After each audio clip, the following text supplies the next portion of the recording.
Let your eyes close. Let the weight of the day slide off your shoulders the way rain slides off a window, slowly, without effort.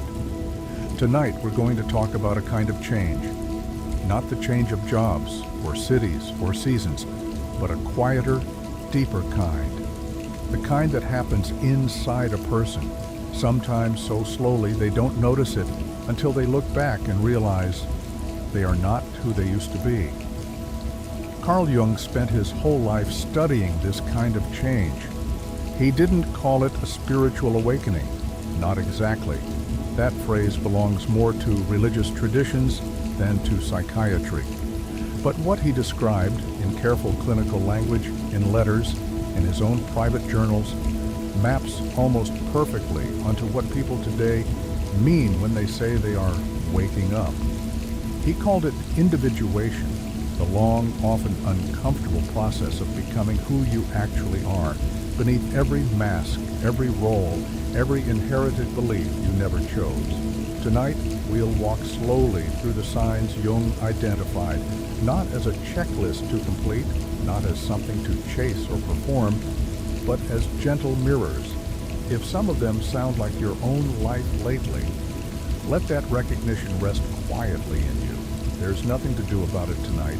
Just notice. Just breathe. This is not content for staying alert. This is content for finally, fully letting go. So settle in. Let your breath lengthen. And let's begin. Before we walk through the signs, it helps to understand what Jung believed was actually happening underneath the language of awakening. Jung divided the human mind into rough layers. On the surface sits the ego, your everyday sense of I, the part of you that gets up, goes to work, remembers your own name. Beneath that sits the personal unconscious, a private storehouse of forgotten memories, buried feelings, the things you pushed out of view because they were inconvenient or painful. And beneath that, deeper still, Jung proposed something almost startling for a scientist of his era to suggest, a layer shared by every human being, inherited rather than learned, which he called the collective unconscious. For most of a person's life, Jung observed, the ego stays comfortably in charge. It builds a persona, a mask suited to family, culture, career. It organizes a life around that mask, and for a while, that arrangement works well enough. But Jung noticed something curious happen, often in the second half of life, though not always, sometimes triggered by a loss, an illness, a failure, a quiet dissatisfaction that won't go away no matter how much is achieved. The tidy arrangement between ego and persona begins to strain. Old beliefs stop fitting. Old ambitions stop satisfying. Something deeper, Jung called it the self, with a capital S, distinct from the small everyday self of the ego, begins pressing upward, asking to be known. This pressure, this reorganization, is what Jung's process of individuation actually is, and it is also almost word for word what people today describe when they talk about spiritual awakening. A sense that the old shape of me no longer fits. A pull towards something larger, older, and more honest than the persona that got you this far. Jung was careful never to romanticize this process. He knew it could be disorienting, even frightening, especially at first, but he also believed it was the most meaningful work a human being could undertake, more important in the end than any outer achievement. So as we go through the signs tonight, hold them gently. None of them alone mean anything definitive. But together, as a pattern, they may be describing something already moving quietly inside you. The first sign Jung pointed to is deceptively simple. It's a discomfort, sometimes faint, sometimes overwhelming, with the persona you've spent years building. Maybe it shows up as a strange fatigue around achievements that used to feel exciting. A promotion that once would have thrilled you now feels oddly hollow. A social role you used to enjoy performing, the reliable one, the strong one, the agreeable one, starts to feel like a costume 2 sizes too tight. Jung believed this discomfort is not a malfunction. It's a signal. The persona, remember, was never meant to be the whole of a person, only a functional mask for moving through the outer world. When individuation begins, the self starts to make its presence known precisely by making the old mask uncomfortable to wear.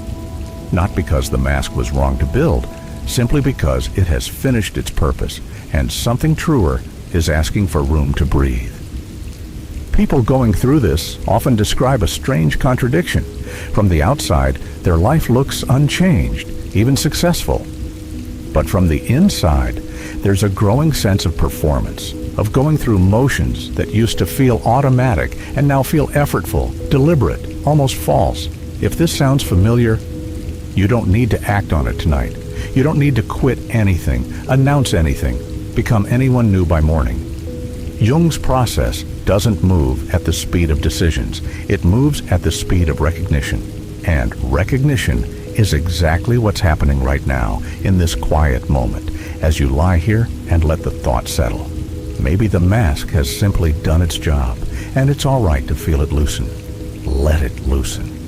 There is no danger in a mask loosening while you rest. The second sign is one Jung wrote about more than almost any other, the reappearance of what he called the shadow. The shadow, as we've discussed before, is everything about yourself that got pushed out of conscious awareness, usually because it didn't fit the persona you were building. Anger that wasn't allowed, desires that seemed shameful, grief that never had time to be felt, jealousy, pettiness, fear, all quietly filed away out of sight so the presentable version of you could keep functioning. During individuation, Jung observed, the shadow does not stay filed away. It rises, sometimes gently, as a new willingness to admit an old resentment.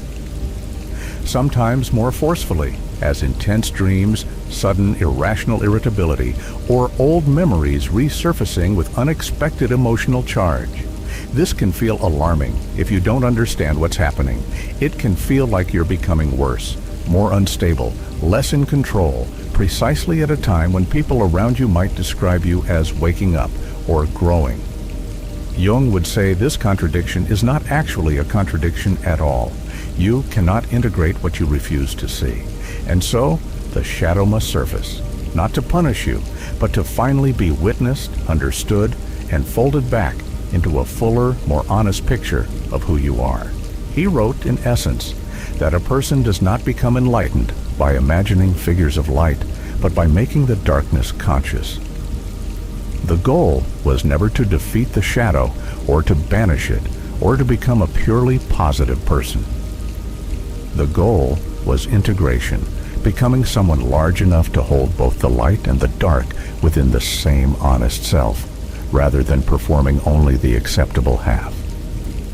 If old feelings have been surfacing for you lately, irritations you can't quite explain, memories you thought were long resolved, emotions that seem disproportionate to the moment, this may be exactly what Jung described.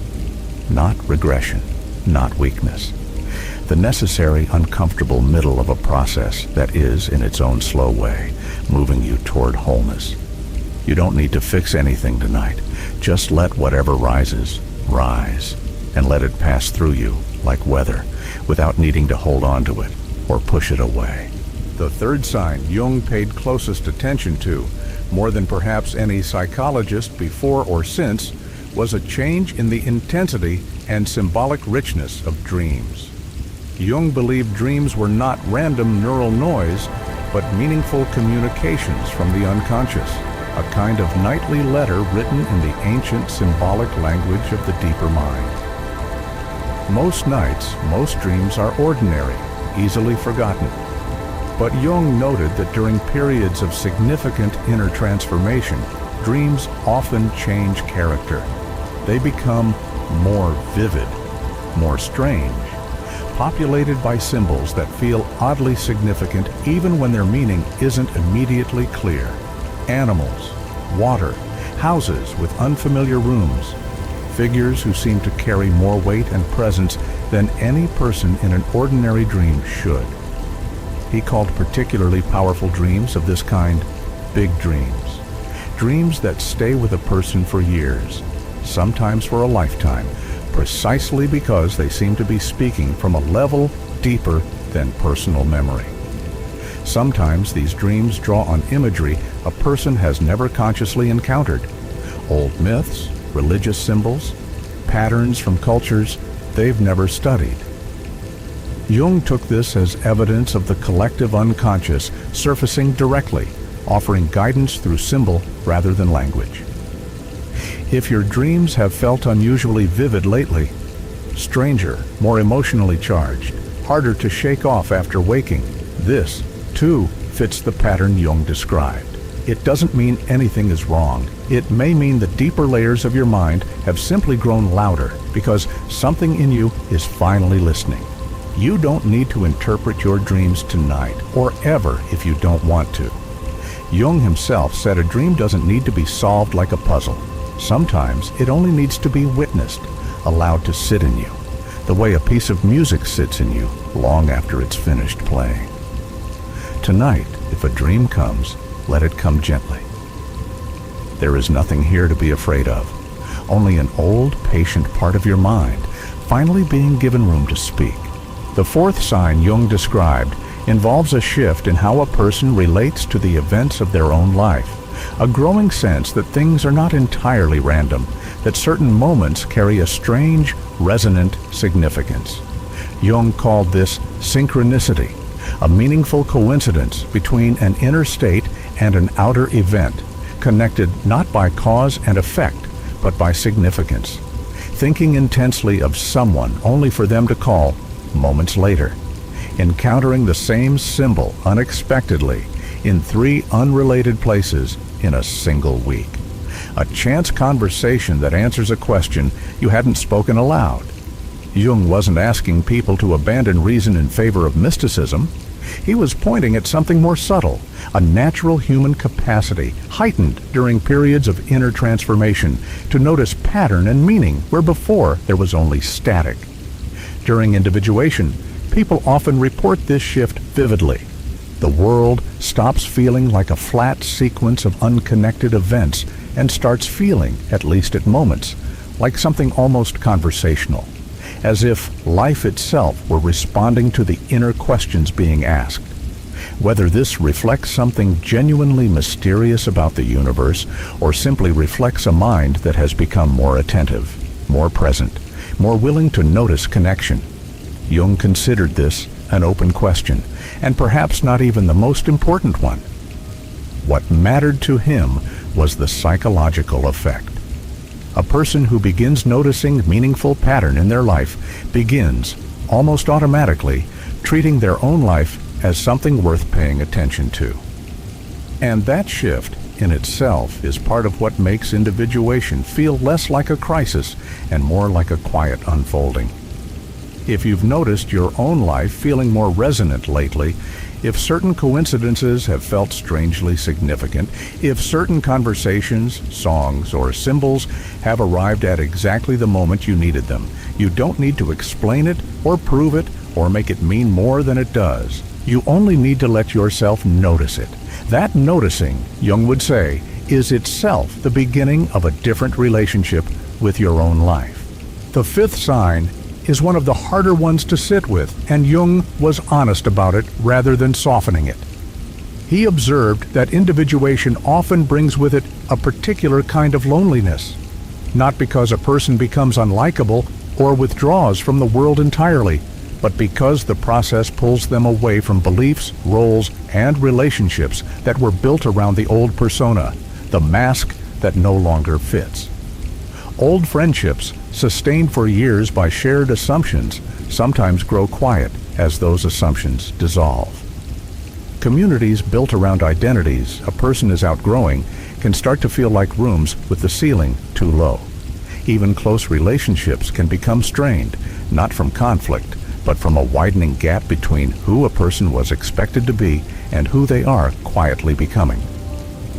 Jung didn't consider this loneliness a failure of the process. He considered it, in fact, one of its clearest signatures. Individuation, he wrote, cannot happen by imitation or by following someone else's path. It can only happen by each person finding their own singular way.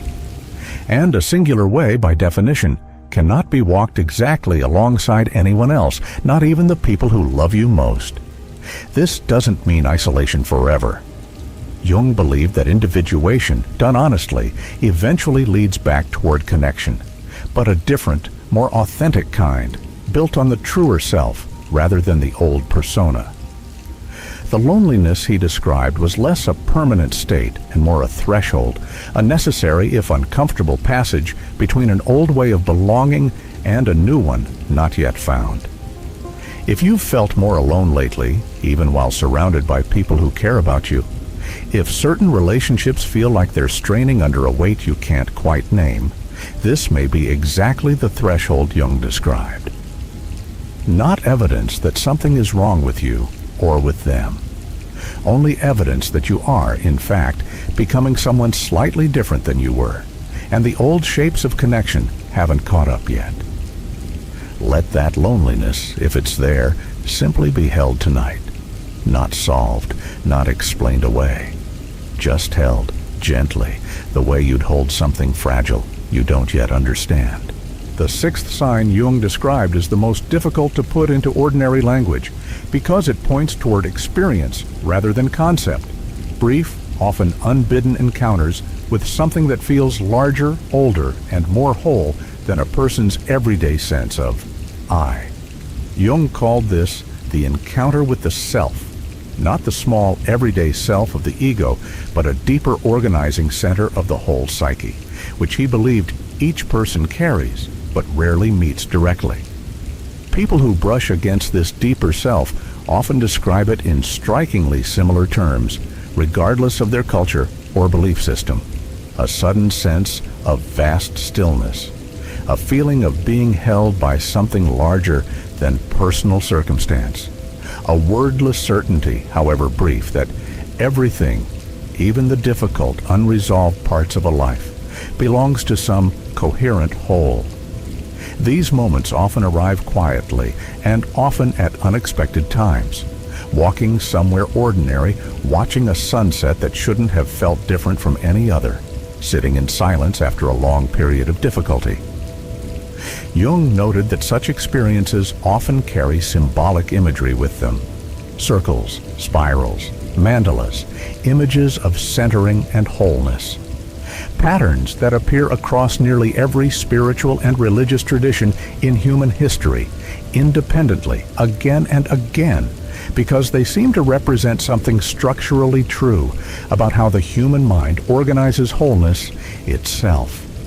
Jung didn't ask people to chase these moments, or to manufacture them, or to treat their absence as failure. He considered them gifts arriving in their own time, usually only after the harder work of shadow integration had made enough room inside a person for them to be received without being overwhelming. If you have had moments like this, brief, wordless, larger than yourself, you don't need to explain them tonight or ever to anyone who wasn't there. You only need to trust that they happened and that they were pointing, in their quiet way, towards something Jung believed lives in every human being, waiting patiently to be met. The final sign Jung described is, in some ways, the gentlest, and it often arrives only after the harder passages of shadow, loneliness, and disorientation have done their work. It is simply this: a growing sense of groundedness. Not excitement, not euphoria, not the dramatic transformation that popular language around awakening sometimes promises. Something quieter. A person who has moved further along this process often describes feeling less reactive to outer events, less desperate for approval, less frightened by uncertainty than they once were. Not because life has become easier, but because they built, slowly, an internal steadiness that doesn't depend entirely on outer circumstances holding still. Jung called this the emergence of a more integrated relationship with the self. The persona no longer worn as armor, the shadow no longer entirely hidden, the deeper unconscious no longer entirely foreign. Not perfection, Jung was clear that individuation never fully completes. It is a lifelong spiral, not a destination reached once and finished. But each turn of the spiral, he believed, brings a little more wholeness, a little more quiet, a little more capacity to meet life exactly as it is, rather than as the old persona once needed it to be. If your life has felt, even amid difficulty, a little steadier lately, if you find yourself less shaken by things that once would have derailed you entirely, this too is a sign Jung would recognize. Not the end of the process, simply one more honest turn of the spiral, carrying you a little further toward the person you were always, quietly becoming. We've walked tonight through 7 quiet signatures of a process Jung spent his whole life trying to understand. Discomfort with an old mask, the rising of the shadow, louder, stranger dreams, a new sense of meaning and coincidence, unnecessary loneliness, brief glimpses of something larger than the everyday self, and eventually, a quieter, steadier way of simply being. None of these signs alone mean anything certain, and you don't need all 7 or even most of them for what's happening in you to matter. Jung believed this process moves differently in every single person, its own singular pace, its own singular order, its own singular timing. What matters more than identifying every sign is simply this. If something in you has been shifting lately, if the old shapes of your life have started to feel a little less certain, a little less final, that is not something to fear. It may only be what Jung, in his own careful, patient language, called the oldest and most necessary work a human being can do, the slow, spiraling return to a self more whole than the one you started with. You don't have to finish that work tonight. You don't have to understand it fully or name it correctly or prove it to anyone. You only have to let it continue quietly while you rest. So let your breath slow now, all the way down. Let the mask loosen. Let the shadow rest unafraid in the dark beside you. Let whatever dreams come gently. And let yourself be held tonight, not by certainty, not by answers, but by the simple ancient trust that becoming whole was never meant to happen all at once. Good night.